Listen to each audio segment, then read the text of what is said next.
Um jornalista de Londrina, atenção, foi um dos alvos da operação da Polícia Federal dentro do inquérito do Supremo Tribunal Federal sobre as chamadas fake news. O deputado Felipe Barros não estava na lista da Polícia Federal, mas foi intimado a depor no STF nos próximos 10 dias. 29 mandados de busca e apreensão foram cumpridos em 5 estados e no Distrito Federal. A operação é referente ao inquérito das chamadas fake news. A investigação foi aberta pelo Supremo Tribunal Federal e tem como objetivo apurar possíveis ofensas e ataques contra os ministros da Corte. Em Londrina, no Paraná, o jornalista Bernardo Kister foi um dos alvos. Os policiais apreenderam celular, computadores e outros materiais na casa dele. Nesse mandado de busca, manda apreender aqui celular, tudo que é eletrônico, levaram inclusive um HD externo com foto da minha mãe, que morreu há 6 anos, entendeu? Levaram tudo. A Polícia Federal foi gentil, foi super tranquilo, não fizeram nada de mal. Então como é que eu vou ganhar dinheiro, meu caro? Eles estão tirando o arado do trabalhador do campo. Então, isso é legítimo? Eu deixo que a pessoa que está vendo aqui responda. No início da manhã, surgiu a informação que a PF foi até a casa do deputado federal Felipe Barros, um condomínio da Zona Sul de Londrina, o que foi desmentido pelo próprio parlamentar. Parcela da imprensa divulgou que a Polícia Federal esteve na minha casa, no meu escritório judiciário. Mentira, fake news. Se nós estamos falando de fake news, é preciso desmentir mais essa fake news promovida por alguns veículos de comunicação. Em segundo lugar, o STF acha que pode me calar. Não vai me calar.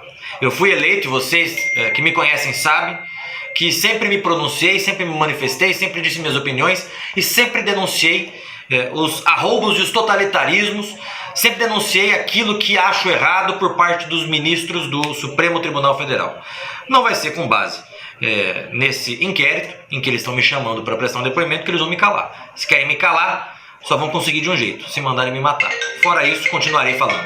Segundo a decisão do ministro Alexandre de Moraes, relator do inquérito no Supremo, Felipe Barros e o jornalista Bernardo Kister, além de outras pessoas, deverão prestar depoimento na Polícia Federal em até 10 dias.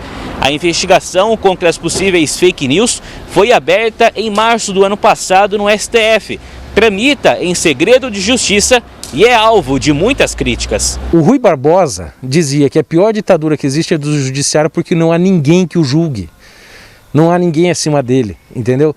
Então, assim, esse nível de interferência e esse nível de ativismo e de judicialização da vida é um absurdo, entendeu? Eu comecei a fazer o trabalho nas redes sociais combatendo a censura.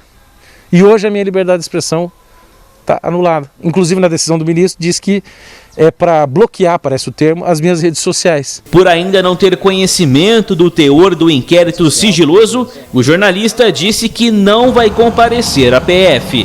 Eu não vou dar depoimento. Como é que eu vou dar depoimento de um caso que eu não sei do que eu estou sendo acusado? Então, a Polícia Federal, quando entrou aqui em casa hoje de manhã às 6 horas, eu perguntei, do que se trata o mandato? Eles disseram, nós não sabemos. Eu digo, meu Deus do céu, é um universo paralelo que eu estou vivendo? Vamos com calma, né? O mesmo STF que decidiu medidas contra o Lula, contra a Dilma, contra um monte de gente, também é o mesmo STF que agora toma medidas contra o Bolsonaro, contra deputado, contra jornalista. Os jornalistas da época também se ferraram. É o mesmo, viu? Não tem justiça acima do STF. Não tem mesmo, bichão. Os caras fazem o que querem. Fazem o que querem, interpretam da maneira que querem. Eles mudam a interpretação da mesma palavra. Os ministros, eles têm o poder de mudar a interpretação da palavra, o significado da palavra. Você pega o dicionário e você não aplica no Poder Judiciário, às vezes, o significado daquela palavra, porque existe o dicionário jurídico. Então, eles interpretam a mesma lei, com as mesmas palavras, com as mesmas letras, com os mesmos pontos e vírgulas, de maneira diferente e, às vezes, até opostas, dependendo da época em que se vive, de acordo com, segundo eles, a mutação da sociedade. Mas essa daí é uma discussão à parte. Vamos lá. Liberdade de expressão é uma coisa. Você criar, mentir, inventar coisas falsas, é outra coisa. Existe o crime disso? Existe o crime disso. Precisa ser investigado, precisa ser apurado. Nenhum dos que apareceram ali foram condenados, eles estão sendo investigados. Depois de serem investigados, daí sim é que se inicia o processo para decidir se eles têm culpa, se fizeram ou se não fizeram, se cometeram ou se não cometeram algum crime. Por enquanto está na fase de indiciamento, na fase de investigação. O STF pediu, a Polícia Federal investiga. O STF denunciou, como eu posso denunciar, a Polícia Federal ou Polícia Civil, de acordo com o crime que cometi, a competência de cada instituição, vai então investigar o que eu estou denunciando, de acordo com o que eu apresento de provas iniciais, indícios, tal e tudo mais. É uma investigação. É uma investigação. O caso do Felipe Barros, a gente tem que lembrar que ele é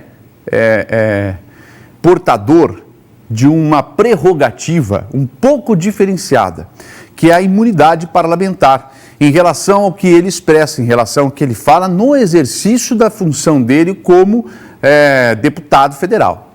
Diogo, mas isso foi antes da eleição dele como deputado. Antes da eleição dele como deputado, ele já era vereador. Ele também tinha sua imunidade parlamentar para poder falar algumas coisas. Diogo, então quer dizer que vereador, deputado, pode às vezes até falar alguma coisa que não seja verdadeira, ou então fazer algumas acusações um pouco mais ríspidas e tal?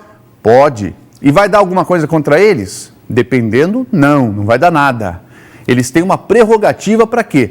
Parte do princípio de que eles devem ter essa proteção para poder denunciar, combater, expressar a vontade do povo e outras coisas mais que na época do governo militar não existia. Então a Constituição criou essa prerrogativa para os parlamentares para que eles pudessem ter esse tipo de voz, esse tipo de atitude sem serem censurados. Então por isso que a tocada em relação ao deputado é um pouco diferente. Mesmo antes de ser deputado, ele já era vereador e já tinha essa prerrogativa. Então, é um pouco diferente. O que se enquadra para o Diogo, cidadão comum, talvez, como uma calúnia ou difamação, ou uma fake news, para o deputado pode não se enquadrar, porque ele tem essa imunidade parlamentar. É por isso que você vê deputados falando de maneira tão ríspida assim, e às vezes falando até palavrões, às vezes. Existe um limite para isso, existe um limite. Mas, assim, via de regra, eles estão protegidos por essa imunidade. Vai dar alguma coisa isso daí? Tem que esperar a Polícia Federal investigar. Ninguém aqui está condenando ninguém ainda, tá? Eles estão sendo investigados, vamos ver.